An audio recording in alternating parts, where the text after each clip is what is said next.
So so so এক দীর্ঘ বিরতির পর আমি আবারও আসলাম আপনাদের সবার মাঝে। যেহেতু আমি এসে পড়েছি সেহেতু আমি একটা মানোয়া নিয়ে হাজির হয়েছি এবং সেটা হিন্দি কোনো চ্যানেলে এক্সপ্লেইন করা রয়েছে। সেই হিন্দি চ্যানেলে মানোয়াটি দেখে আমার পার্সোনালিভাবে খুব ভালো লেগেছে, তাই ভাবলাম আপনাদের সবার জন্য এই মানোয়াটি বাংলাতে হাজির করা হোক। সো আই হোপ আপনাদের সবার এই মানোয়াটি খুবই ভালো লাগবে।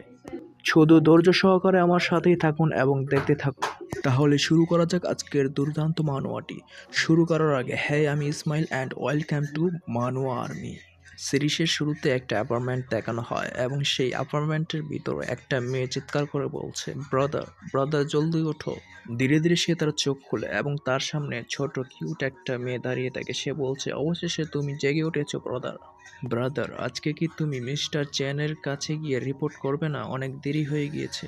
আর এইখানে আমাদের হিরোর নাম জানতে পারি, কিং ফ্যাং। সে অবাক হয়ে বলে, চুচু তোমার কেন এত সময় লাগলো? তুমি কেন এত দেরি করে আমার স্বপ্নের মাঝে আসলে? চুচু একটু অবাক হয়ে চিন্তা করতে থাকে, তার ভাইয়ের মাথা খারাপ হয়ে গেল নাকি। কিং ফ্যাং তার বোনকে জড়িয়ে বলতে থাকে, সিস্টার তুমি মারা গিয়েছো প্রায় 3 বছর হয়ে গেছে, আমি তোমাকে খুব মিস করেছি। এই কথা শুনে চুচুর মাথা গরম হয়ে যায়। আবে ব্যাটা, আমি 3 বছর ধরে মারা গিয়েছিলাম, এটা কি বলছিস? কিং ফ্যাং চিন্তা করতে থাকে, আরে বাপরে, এটা তো কোনো স্বপ্ন নয়, আমার তো সত্যি সত্যি খুব ব্যথা লাগলো। ব্রাদার, আমি তোমাকে আগেই বলেছিলাম দের রাতে করে ভূতের কোনো ছবি না দেখতে, আর দেখো এখন তোমার কি অবস্থা, তুমি এখনো স্বপ্নের মধ্যে সেই ভূতকে দেখতে পারছো। হঠাৎ সামনের ঘড়ির দিকে নজর পড়ে যায় কিং ফ্যাংয়ের। আজকের তারিখ, আজকের সময়, এর মানে এটা তো 3 বছর আগের কথা। এর মানে আমি 3 বছর পিছনে চলে এসেছি। জাস্ট এ সেকেন্ড, হঠাৎ করে কেন আমার মাথায় এত ব্যথা করছে? এইসব কি মেমোরি আমার মাথার মধ্যে আসছে?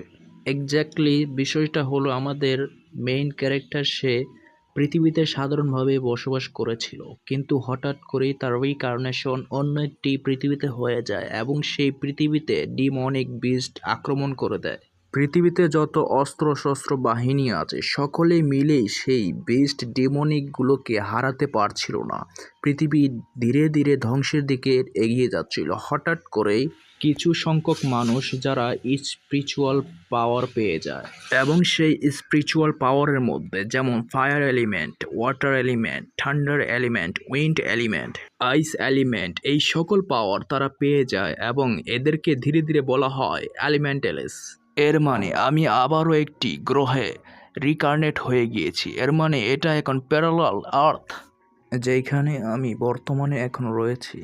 কিং ফ্যাং এই নিয়ে ভাবছিল, তখন হঠাৎ করে দরজার মধ্যে কে একজন বলছে, কিং ফ্যাং তুমি কি বাসার ভিতরে আছো? চুচু দরজা খোলো। চুচু তখন বলে, হ্যাঁ আমি আসছি। দরজা খুলতেই ক্যাপ্টেন চেন বলে ওঠে, চুচু কিং ফ্যাং তোমরা কেন নাম লেখাওনি? বিশেষ করে কিং ফ্যাং তুমি কেন রিপোর্ট করনি? 1 সপ্তাহ আগে থেকেই তোমাদেরকে বলা হয়েছিল, তোমরা কেন যাওনি? এই বলে সে মাথা গরম করে ফেলে। চুচু তখন বলে, সরি সরি ক্যাপ্টেন, আমি তো এই মাত্রই বের হয়ে যেতে চেয়েছিলাম। এখনো তুমি এই কথা বলার সাহস কিভাবে পাচ্ছ? তুমি যদি সেখানে সময় মতো চলে যেতে তাহলে আমাকে এখানে আসতে হতো না। বাই দ্য ওয়ে, এখন তো মিটিং শেষ হয়ে গিয়েছে, তাই এখন গিয়ে কোনো লাভ নেই। আর হ্যাঁ, 3 দিন পর তোমাকে পেট্রোলে যেতে হবে। এটা শুনে কিংফ্যাং বলে, পেট্রোলে যেতে হবে, তাও 3 দিন পর, এর মানে কি? ক্যাপ্টেন জ্যান বলে, এর মানে কি বোঝাতে চাইছো? আজকাল বিস্ট ডিমনিকের অনেক উৎপাত বেড়ে গিয়েছে, সেই জন্যই প্র্যাকটোলিং তো করতেই হবে, তাই না? আর হ্যাঁ, আরেকটা কথা, তোমাদের আন্টি জুলি যে প্যাট্রোলিং করতে গিয়েছিল তাকে একটা বেস্ট মেরে ফেলেছে।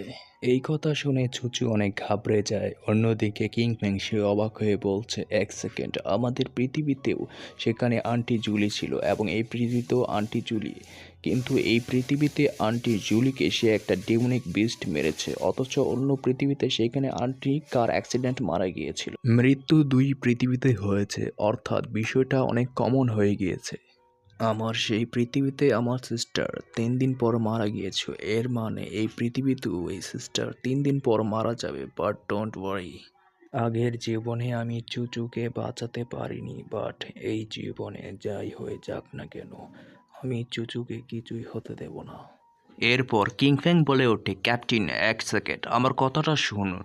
আমি আমার বোনের পরিবর্তিতে যেতে চাই, আমি এই দায়িত্বটা গ্রহণ করতে চাই।